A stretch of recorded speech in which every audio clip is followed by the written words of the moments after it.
My name is Daniel Cooper, and today, at the age of 38, when I sit quietly in my living room, watching my children play with their toys, I can't help but think about the past. Life has taught me so many lessons, but one lesson still burns inside me, even after all these years.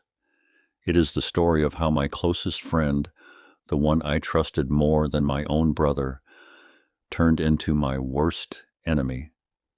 And it all started almost 36 years ago, when I was just 22 years old. Back then, I was in college, living in a small, rented apartment, far away from home. I came from a middle-class family, raised with values of honesty, respect, and trust. My father worked at a factory, and my mother stayed home, taking care of us.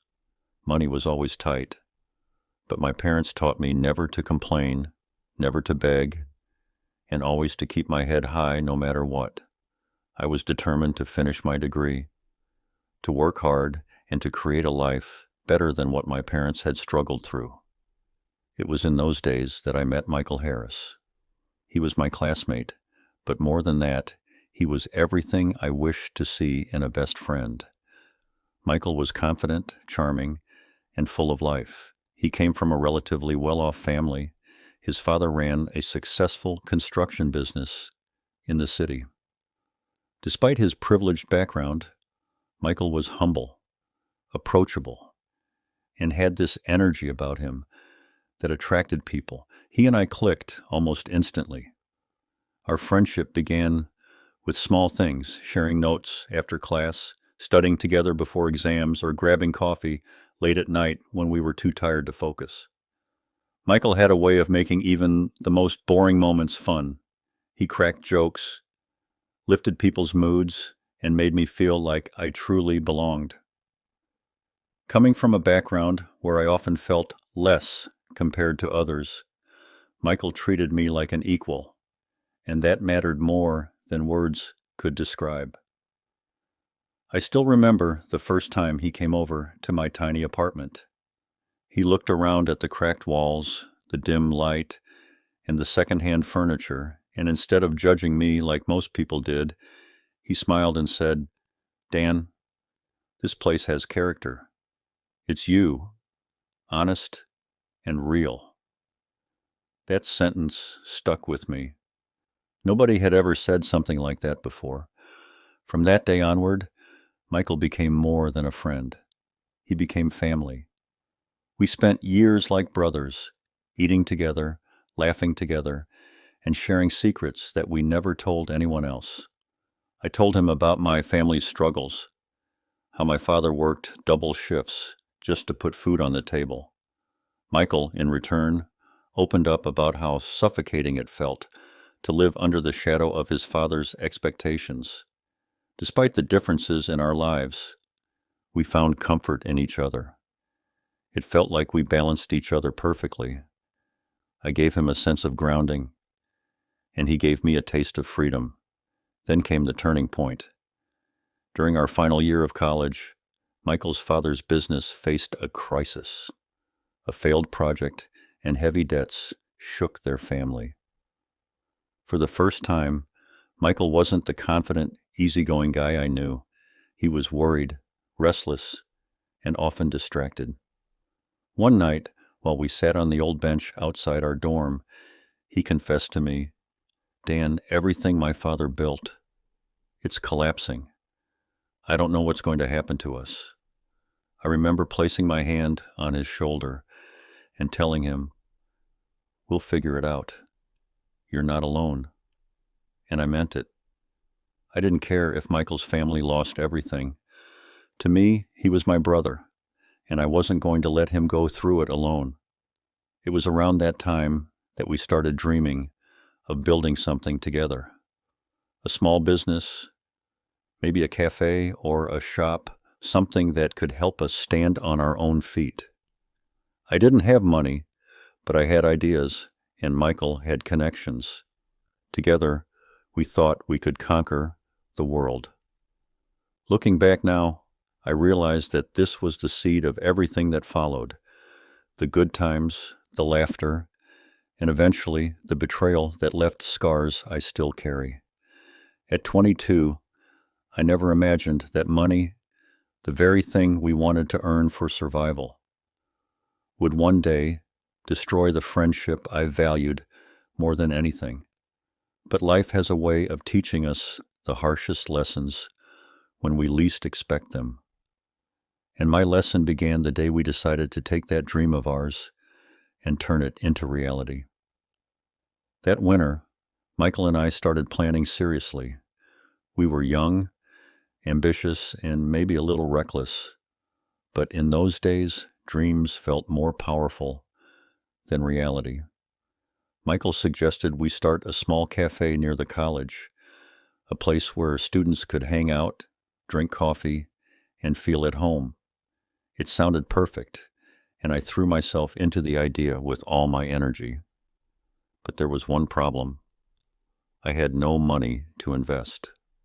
My parents barely managed to pay for my tuition, and whatever part-time jobs I did only covered rent and food. Michael, however, had some savings left from his father's business and connections through his extended family. He told me not to worry. Dan, you've got the brains, and I've got the funds. Together, we'll make this work, he said with a smile that gave me hope. We spent nights sketching out plans on scraps of paper, arguing about furniture styles, debating whether to sell sandwiches along with coffee. For me, this was more than a business idea.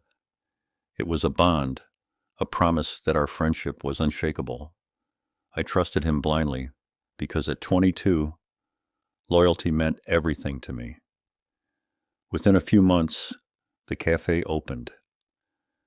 The place was small, just a corner shop with mismatched chairs and the smell of fresh paint. But to us, it was magic. On the opening day, as we stood side by side watching customers walk in, I felt a rush of pride. We had built this together. Michael clapped me on the back and whispered, "This is just the beginning, brother." And for a while, it truly was. The cafe became popular quickly, especially among students. We worked long hours, serving coffee during the day, cleaning tables at night, and brainstorming new ideas whenever we could. There were days we were exhausted, but we always found a reason to laugh. Every dollar we earned felt like a victory. But as the weeks turned into months, something began to change. I started noticing how Michael handled the money. At first, I ignored it. Small things, like him keeping extra cash in his wallet after closing or paying bills without showing me receipts. When I asked, he brushed it off, saying, "Relax, Dan. I've got it under control." And because he had invested most of the money, I felt guilty questioning him. Then came the first argument. A supplier had called me, asking about late payments. Surprised, I went to Michael and asked why we hadn't cleared the bills. He got defensive, saying he was handling bigger things and that I didn't need to interfere. I tried to stay calm, but inside me, a seed of doubt had been planted. Still, I kept working. I told myself it was just stress, that Michael was under pressure because of his family situation. After all, he was my best friend. Friends don't betray each other, right? The breaking point came one evening when I walked into the cafe earlier than usual. Michael didn't expect me to be there. I saw him sitting with two men I had never met before. They were talking about selling the cafe, about making deals behind my back. My name wasn't even mentioned in their conversation. For a moment, I froze, unable to believe what I was hearing. This wasn't just about money anymore. This was about trust, the very foundation of our bond, shattering in front of my eyes. I stepped forward, and the look on Michael's face when he saw me said it all. Guilt, fear, and then anger. He snapped at me, saying I had no right to question him, that I hadn't put in any money, that this cafe was his investment, not mine. His words cut deeper than any knife. After everything we had shared, after the promises, the laughter, the nights spent dreaming, this was what I meant to him, nothing more than an employee, a partner only when convenient. That night, I went home and sat in the dark, staring at the walls of my apartment. I felt like I had lost more than a business. I had lost my brother. But I also realized something important. My father had once told me, "Son, money doesn't change people. It only shows who they really are." And in that moment, I finally understood what he meant. Michael and I continued running the cafe for a few more weeks, but the friendship was gone. Every word felt heavy, every smile fake. We were no longer brothers. We were strangers, tied together by profit. And I knew, sooner or later, something would break completely. What I didn't know then was just how badly it would end, and how the man I once called my best friend would become the very person I wished I had never trusted. After those weeks of silence and forced smiles, the storm finally arrived. I still remember the night. It was raining heavily outside, the cafe nearly empty, and the tension between us thick enough to choke on. Michael had been avoiding me, barely speaking except when necessary. But that night, he came straight up to me with a look in his eyes I had never seen before. "Dan, it's over," he said flatly. "I've decided to sell the cafe. The deal is already done." For a moment, I just stared at him. My hands trembled, not from fear, but from the weight of betrayal pressing down on me.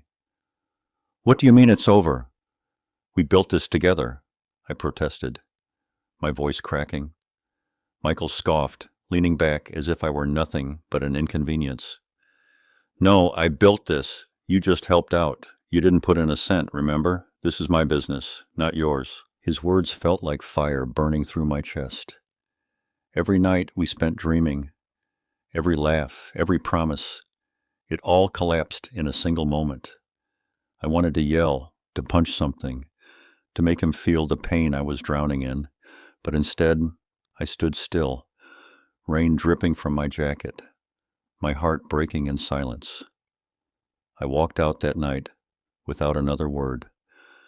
The cafe lights flickered behind me, glowing like a memory already fading into the past, and as I stepped into the storm, I realized that Michael, the boy I once called my brother, was gone. In his place stood a man blinded by greed, someone I no longer recognized. Days turned into weeks, and I never went back to that cafe. I heard from others that Michael sold it quickly and made a good profit, but life has its way of balancing the scales. Within a year, I learned he had lost everything: his money, his connections, his so-called partners. The same men I saw him with that night had betrayed him, leaving him alone with nothing but regret. And me? I struggled for a while, working odd jobs, trying to rebuild my life from scratch. It wasn't easy, but at least I had peace. I had no cafe, no business, but I had something Michael had lost forever: self-respect and the ability to look at myself in the mirror without shame. Years passed. I got married, found a stable job, and built a small family of my own.